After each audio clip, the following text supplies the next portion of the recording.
Hello friends, in this video I will show you how to check shock absorber. To do this we need to rock one of the side of the car and then remove our hands. We'll look if the car hesitated 2 times, this is the normal, and the shock absorber is in order. If the car accelerates several times, then the shock absorber is weak and will need to be replaced.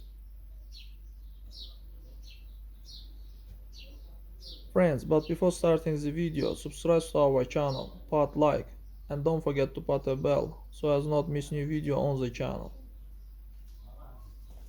Friends, once again,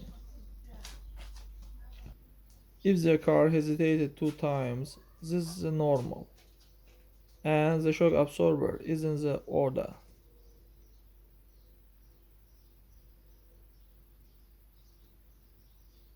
If the car accelerates several times, then the shock absorber is weak and will need to be replaced.